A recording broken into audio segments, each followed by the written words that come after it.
नमस्ते, सदावत सलीम, मातृभूमि, जय हिंद। दोस्तों, दिन भर क्या रहा स्पेस डिफेंस और इंटरनेशनल गलियारे से इस वीडियो में जान लेते हैं। बढ़ते हैं पहले डिफेंस अपडेट की तरफ। दोस्तों, लॉकहीड मार्टिन ने चौथे, पांचवें और छठे MS-60R एंटी सबमरीन हेलीकॉप्टर को भारतीय नौसेना को दे दिया है और ये जो 3 हेलीकॉप्टर्स है वो अगले कुछ महीनों तक अमेरिका में रहेंगे। दरअसल भारतीय नौसेना ने अपने पायलट्स, मेंटेनेंस और जो सस्टेनमेंट टीम है उनकी ट्रेनिंग अवधि को बढ़ाया है। आपको बता दें कि इससे पहले जो 3 MS-60R हेलीकॉप्टर्स भारत को मिले हैं उन्हें भारतीय नौसेना ने तैनात भी कर दिया है और कहा जा रहा है कि लॉकहीड मार्टिन सभी 24 हेलीकॉप्टरों को 2025 तक डिलीवर कर देगा। बढ़ते हैं अगली अपडेट की तरफ। दोस्तों, आर्मर्ड व्हीकल्स निगम लिमिटेड ने कहा है कि उन्होंने T-90 मेन बैटल टैंक्स के लिए स्वदेशी रूप से कूलिंग सिस्टम को तैयार कर लिया है, जिसे पहले रशिया से खरीदा जाता था और इसके लिए भारत सालाना 80 करोड़ रुपए रशिया को देता था। इसके अलावा आर्मर्ड व्हीकल निगम लिमिटेड T-90 टैंक के इंजनों के लिए प्री हीटिंग सिस्टम को भी तैयार कर रही है। साथ ही साथ इसके लिए automatic control unit, fire fighting उपकरण भी स्वदेशी रूप से तैयार किए जा रहे हैं। बढ़ते अगली अपडेट की तरफ।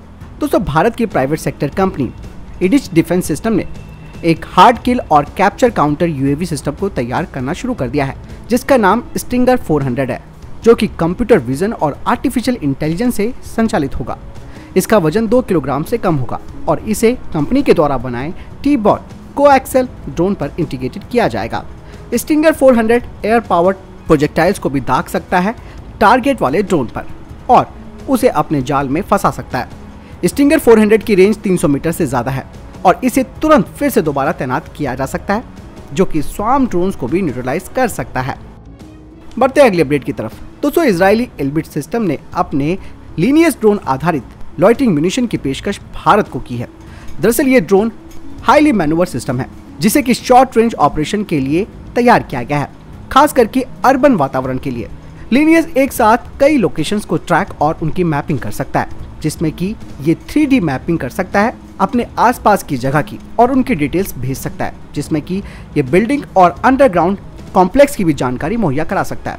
बता दें कि ये ऑटोनॉमसली बिल्डिंग्स को स्काउट और मैप भी कर सकता है और ये वीडियो एनालिटिक्स के माध्यम से दरवाजों और खिड़की से भी अंदर घुस सकता है। साथ ही ये भी पता लगा सकता है कि किस व्यक्ति के पास हथियार है और कौन बिना हथियारों के है।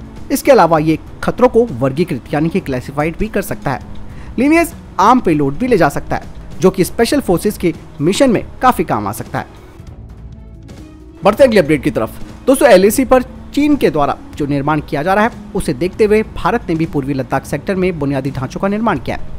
कुछ जानकारी सामने आई है जिसमें कहा जा रहा है कि वास्तविक नियंत्रण रेखा के पार चीन के द्वारा बनाए जा रहे आधारभूत ढांचों को लेकर भारत ने ये कदम उठाया है। भारतीय सेना इस इलाके में चीन के विपरीत 450 टैंकों और 22,000 से अधिक सैनिकों के आवास के लिए बुनियादी ढांचों का निर्माण कर चुकी है।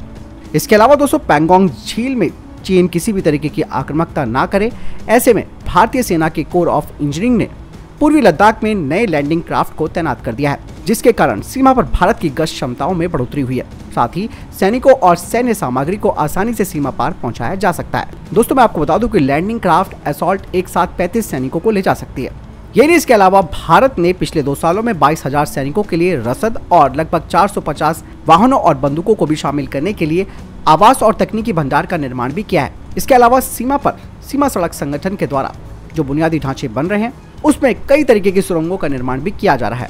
वर्तमान में कम से कम 9 सुरंगों पर काम चल रहा है और उन्हीं में से एक है 2.535 किलोमीटर लंबी सेला सुरंग। इसके अलावा दोस्तों, BRO को न्योमा में भारत के सबसे ऊंचे हवाई अड्डे में से एक के निर्माण का काम भी सौंपा गया है।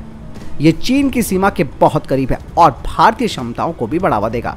वहीं भारतीय सेना के engineering in chief lieutenant general Harpal Singh ने बताया कि भारतीय सेना के कोर ऑफ इंजीनियर्स के द्वारा रेगिस्तान के क्षेत्र में पहली बार 3D मुद्रित स्थायी सुरक्षा घेरे का निर्माण भी किया गया है। इन बचावों का छोटे हथियारों से लेकर T-90 टैंक की मुख्य बंदूक तक के हथियारों के माध्यम से ट्रायल भी किया जा चुका है और साथ ही इसी तरीके के स्थायी बचाव का परीक्षण भी लद्दाख में किया जा रहा है। दोस्तों, इंडोनेशिया में बाली के G20 शिखर सम्मेलन के दूसरे दिन ब्रिटेन के प्रधानमंत्री ऋषि सुनक ने भारतीय प्रधानमंत्री नरेंद्र मोदी के साथ मुलाकात की।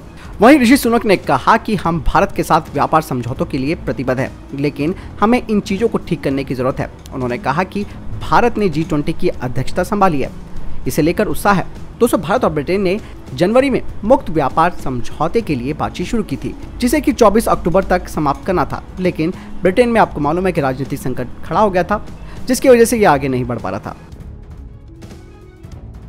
तो फिलहाल ये थे अभी तक के टॉप डिफेंस और स्पेस अपडेट। वीडियो के सामने कोई प्रश्न जवाब आपको कोई सवाल है कमेंट सेक्शन में लिखकर जरूर पूछ सकते हैं। मिलता हूं नई वीडियो के साथ। जय हिंद, वंदे मातरम।